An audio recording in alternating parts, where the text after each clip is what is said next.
Welcome to FoxTales Movie Club. I'm Sebastian Fox. And I'm Tony Sherman. Each video we take a chosen movie and lead a discussion on our thoughts and opinions. We will be getting into the character, plot, and technical achievements with no regard for spoilers. So if you haven't seen this movie and don't want to hear or see said spoilers, you have been warned. Also, stick around to the end to hear the topic for the next video. Today's movie is Ferris Bueller's Day Off.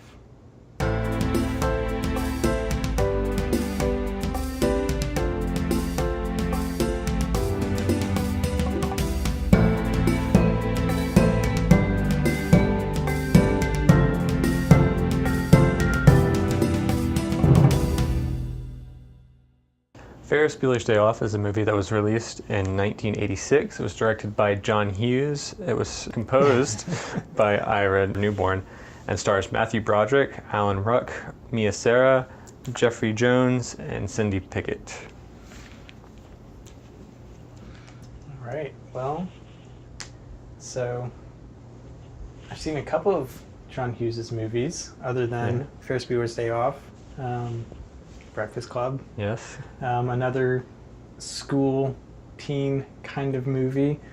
I feel like that one seems maybe slightly more realistic in certain aspects, but this one definitely has a bit of unrealism to it, if that's even a word. Both kind of do, but yeah, this one's a bit more blatant than that. Yeah. It's been a while since I've seen this movie, and it brings back memories of being in school and dreaming of being able to skip and lead adventures like Ferris Bueller did. But normally anytime I would skip school, I would just kind of sit at home and watch Price is Right or something. Yeah. Sounds good to me. Yeah, it's, I don't know, different strokes for different folks, I guess. But some of the things that kind of jumped off the page for me when we talked about wanting to do this movie were a lot of the fourth wall breaks. Yes. And how that's kind of a very different way of approaching how the characters interact or don't interact with the audience. Yeah, there's a lot more than that I remembered from my first watch through. Right. Yeah, so it's something that, especially in those first few scenes where we have some of those monologues that Ferris Bueller gives about rules and steps for if you're wanting to skip school, how to go about doing it, making sure to lick your palms, but you don't want to fake a fever or else then you end up at a doctor's office. So it's kind of, it's almost feeling like he's instructing the audience and like, oh yeah, and here's how to live your life and get out of school and be able to do all the things that I'm able to do. But at the same time, it's very comedic and very kind of a silly way of approaching it. Yeah, I think it has a very interesting just purpose within the story. Like, it kind of acts as narration, but it's like kind of gets around being actual narration, but being something that's happening within the story. Yeah. So instead of having a narrator, just having Ferris Bueller just look into the camera and say what's happening. Yeah. And you get reaction shots, letting the audience get into the character's head. Right. That you don't normally get in most movies. That's true. Yeah. We see Ferris Bueller after he is able to trick his parents into thinking that he's sick. He kind of jumps out of bed and begins to prepare for this day of his. And one of the things that he does is he calls his friend Cameron, who, when Cameron answers the phone, he very weakly reaches over out of his bed and hits the button on the phone, and it becomes very obvious that he's skipping school as well, but not skipping in the same sense that Ferris is, but he's actually sick. He's actually not feeling well. Yeah. As the movie progresses, Cameron seems okay. Do you think he was actually sick at the beginning of the movie, or do you think he was just kind of psyching himself out?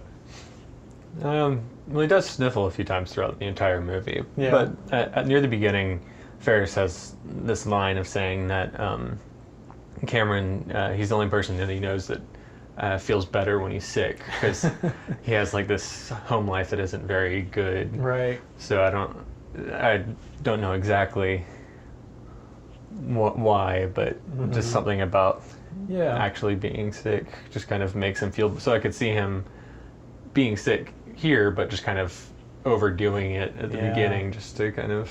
Yeah, that could be. Yeah.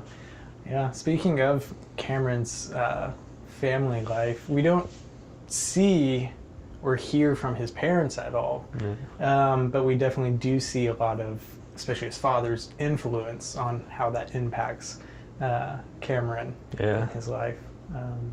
So yeah, definitely some very key differences between Cameron and Ferris Bueller, both in terms of how they are as people, but also their family dynamics. Yeah.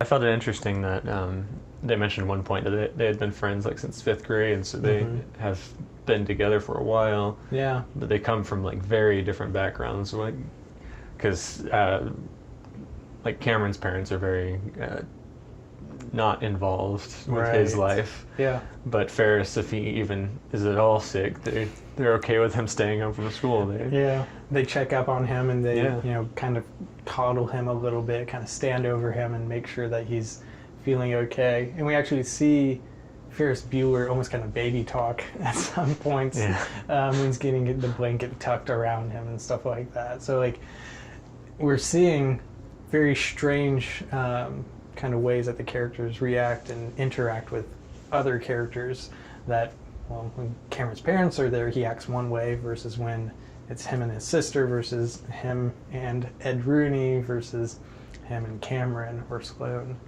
So yeah, we do see definitely an interesting dynamic between all these different characters. Yeah. So speaking of Ed Rooney, he seems very much like he's very much a product of the 80s film industry. Just like a lot of the villains of theirs were kind of wearing suits and kind of trying to stop people from having fun. Right. Yeah. So it seemed so absurd to me. Like in my head, I'm watching this movie and thinking, what in the world happened to this principal that he's so obsessed with Ferris Bueller? And sure, Ferris Bueller has skipped school, 9 times or whatever it was, and then he's able to somehow hack into the mainframe, to the computers, and change that, and Ferris is able to edit that. And I guess that's kind of the last straw that causes Rooney to freak out and goes completely wild trying to track down Ferris Bueller and prove that he's not actually sick and he is just skipping because he wants to skip. So it seems so silly to me that this grown man would go to those lengths. Yeah, even breaking the law at certain times. Yeah, breaking into the Bueller's house, completely startling Janine, Shauna, Jenny. I don't think it's Jenny. Jeannie? Yeah. Jeannie. Shauna Mulway Tweep. Yeah, so we see this principal almost kind of power hungry, wanting to have some kind of control over this student who he feels runs the entire school behind the scenes, maybe. Yeah. So, some other things that I feel were very, very absurd were all of the activities and all of the things that Farris and Cameron and Farris's girlfriend Sloane end up doing throughout this day. The shenanigans that they go through to be able to get all 3 of them out of school and to be able to hit the town and go through all these different activities. It seems as if they have this entire day planned and they are able to fit it all in. Yeah. If I were to try and plan out a schedule to do all those things, that would be like 3 or 4 days worth of activities. There's no way to squeeze in all of these different things into one single day. But Ferris Bueller It's does. also just kind of strange that some of those things were happening all at the same day, like the Yeah. game and the parade. The game and the parade. Yeah. Yeah. So Ferris Bueller's sister, Jeannie, knows that Ferris is faking it and is stuck in school. So she tries to leave school and catch him. And when she goes to speak to, I guess, the principal's secretary, the assistant, the first thing that the assistant says is, "Oh, Jeannie, who's bothering you now?" Kind of gives us an idea of, okay, clearly Jeannie shows up in his office quite a bit to complain about stuff, I guess. So it kind of gives us a little bit of information about who she is and what her character is. A very nice way of telling by showing, I guess, instead of telling, but just with that single line, being able to tell us more about her as a character. Yeah, I kind of thought it was interesting that a lot of smaller characters were the ones with the arcs. Like the main characters, like Farris and Ed Rooney, they didn't really have these character arcs. They're the same people at the beginning of the movie that they are at the end. Yeah. But like his sister kind of changes throughout the entire, learning to kind of not focus on other people. You know. Her whole discussion with Charlie Sheen, who I don't know if we ever learn his name in the movie. I think there was a name. I think it's just like in the credits. Maybe but I I don't think he actually says it. Yeah, just kind of like a guy who's in the police station. But yeah, that discussion kind of changes her whole outlook on it. And also when she was able to recognize that, oh yeah, it was the principal who was in the house and, you know, completely startled her, I guess kind of gives her an opportunity to then save Farris at the very end of the movie. Yeah. Whereas if she hadn't had that change or growth, she might have just let him got caught. Right. But yeah, is able to rescue him somewhat from Ed Rooney.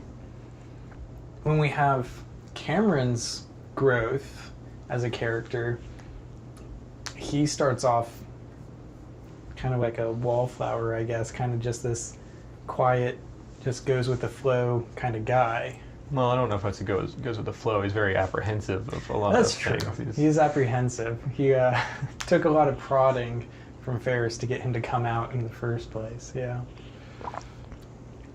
But yeah, he definitely. Yeah, I think he has the most growth over the entire movie. Yeah, yeah. Going from just wanting to kind of sit at home and, you know, follow along with his parents, what his parents want for him. He can't touch the car. The car is more important than he is to the father. Right. And then throughout the movie, that car becomes kind of a key plot point that the car ends up being destroyed, and Cameron just kind of loses it when with the mileage of the car not being correct, and we see he just kind of lets it all out on the car.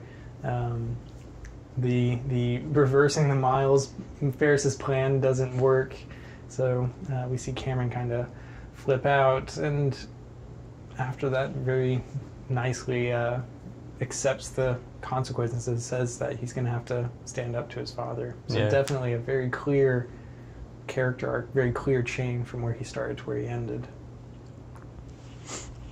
So one thing I found while just kind of looking into this movie was I always thought that that plan to run the car in reverse to take the miles off, I always thought that that would never work. Right. But apparently that car, like, it's old enough that it actually should have worked. That's interesting. So I guess somehow mechanically when they're running the odometer, running in reverse would just undo it. I guess they presume no one's going to run a car in reverse that much to make any kind of difference in the mileage, but I guess, you know, some mischievous children could use that plan to take the car for a joyride.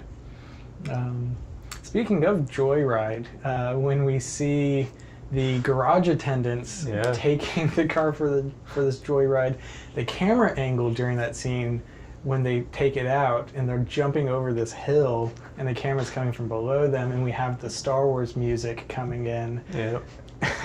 It's so silly, but it works so well. Yeah. It's so great.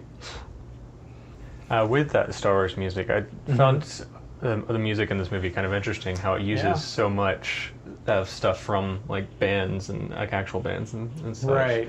Instead of just having a score. Having some kind of score, they used other music, like the Dankeschön song, Twist and Shout during the parade. But even a lot like that doesn't actually fit into the music or into the movie. Just like playing the song like multiple times. Yeah, that kind of iconic song.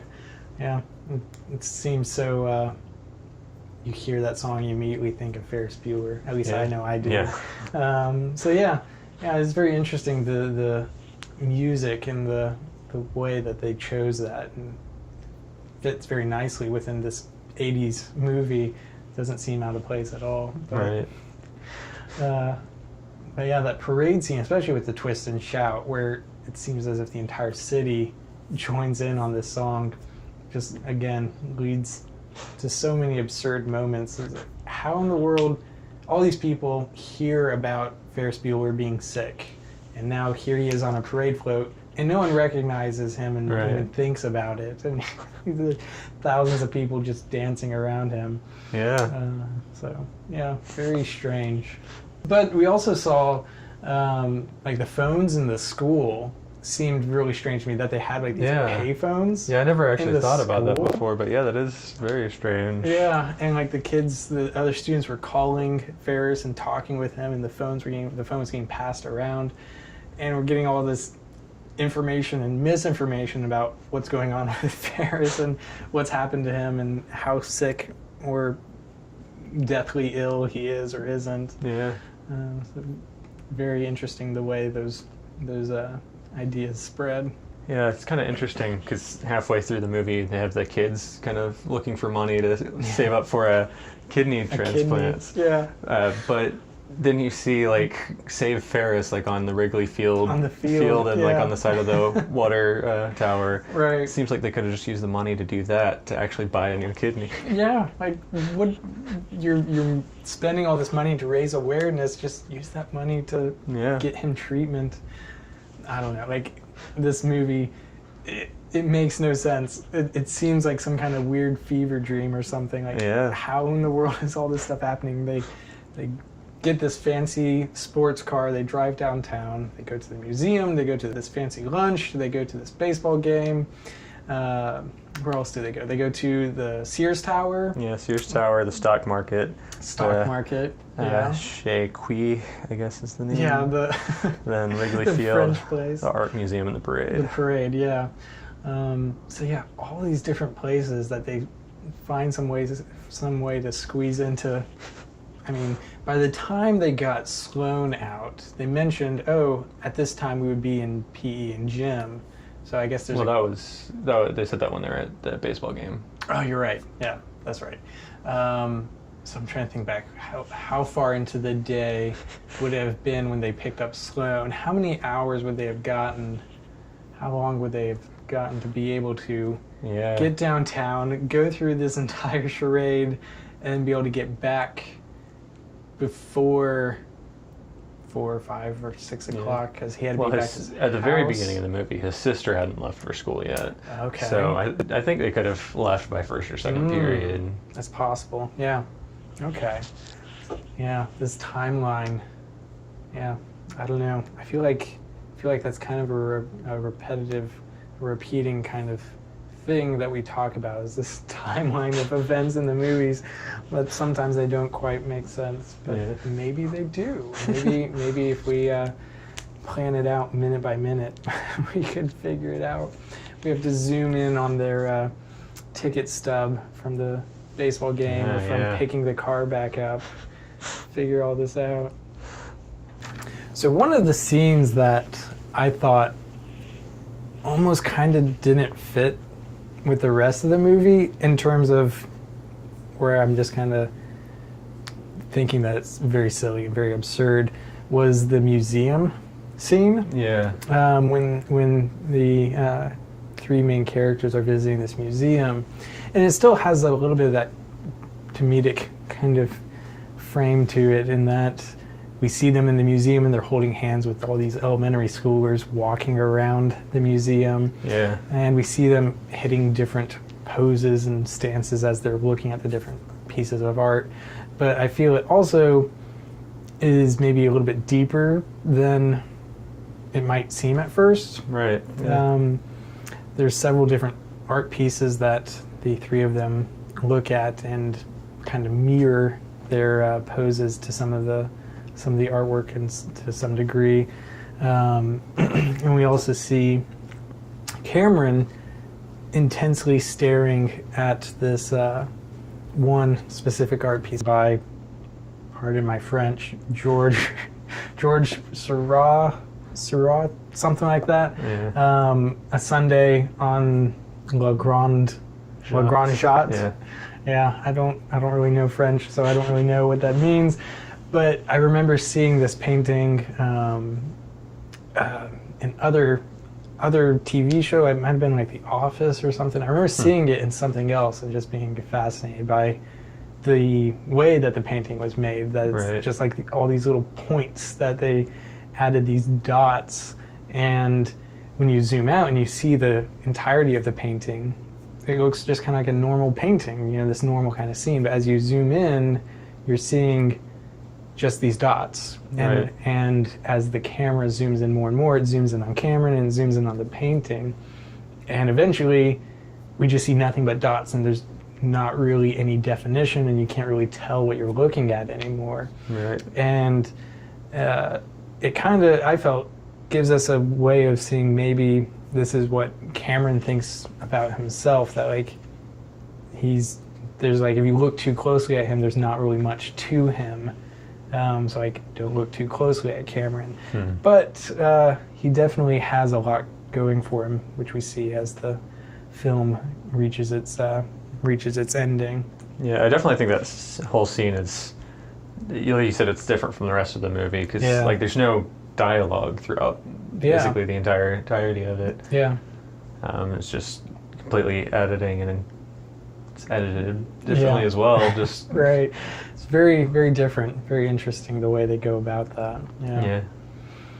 And we get a little bit of the end of that museum scene with Sloane and Farris standing off in front of like what I thought were some kind of weird window frames, but apparently that is supposed to be a different art piece, another art piece that's there at the museum. Whereas I thought, okay, they're just standing in front of windows or something. I don't know. So yeah, that museum scene definitely feels very different from the rest of the movie, and it's probably something worth looking into more of, what else could we pull from that scene. Right. So something that could be very interesting to look into. As we get into the ending of the movie, we have a lot of growth, and we have kind of this finale for Cameron where he says that he's going to stand up to his father and explain everything and, see what happens. But then I feel like we don't hear anything more from Cameron. It then just goes over to Farris and how he needs to run home before people find out that he's not home. Right. And he actually wasn't sick. Yeah. So it cuts from this really deep part of the movie, and then it just kind of ends with a more lighthearted. Yeah, and even like the intensity of him needing to get home quickly. He only has a few minutes left before his dad gets back from work, and he's running through people's houses. And then when he runs through the backyard and these two ladies on the lawn chairs, and he just like comes back and like, oh hey, how's it going? Yep. And it's like, I guess he's not too serious about wanting to get home. So it's like still has a lot of that comedic kind of built into it. Yeah.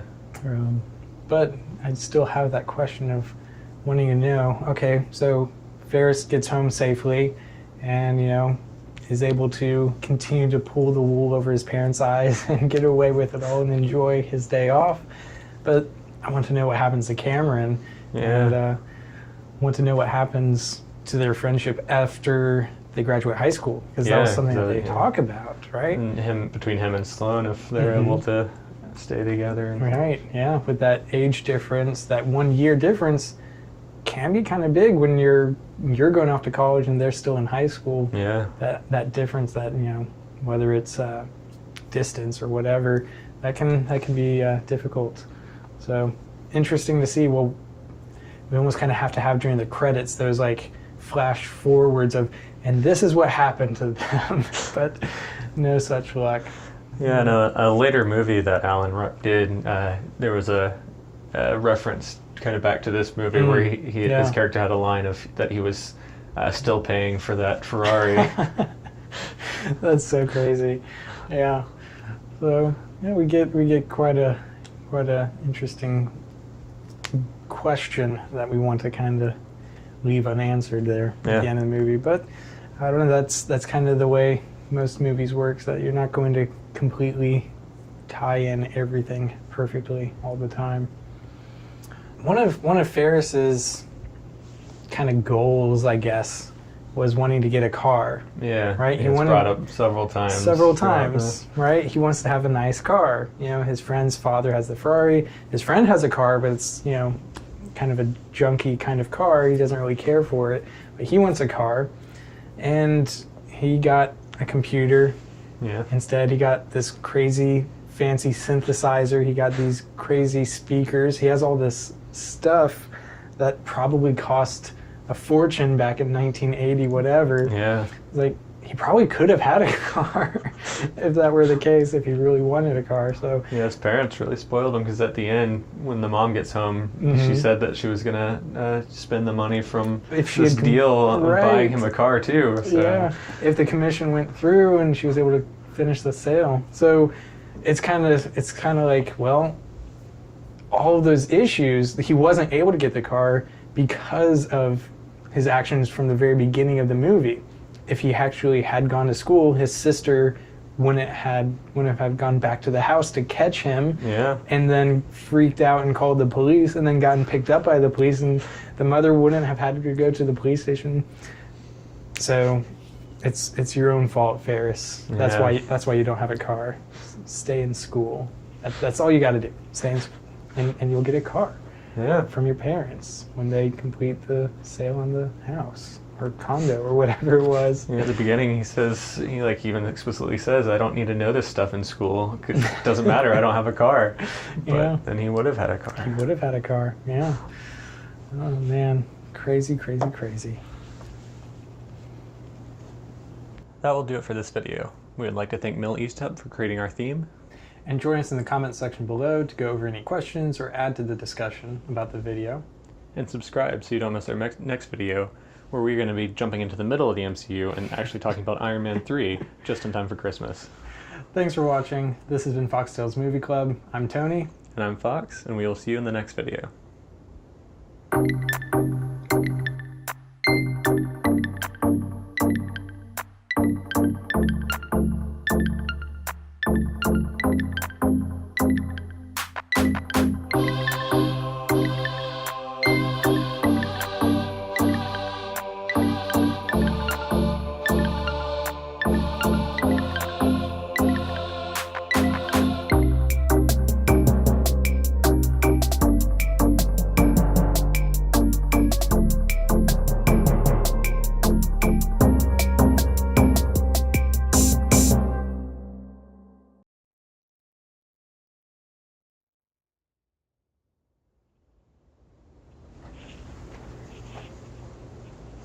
What are you doing here? The video's over. Go home.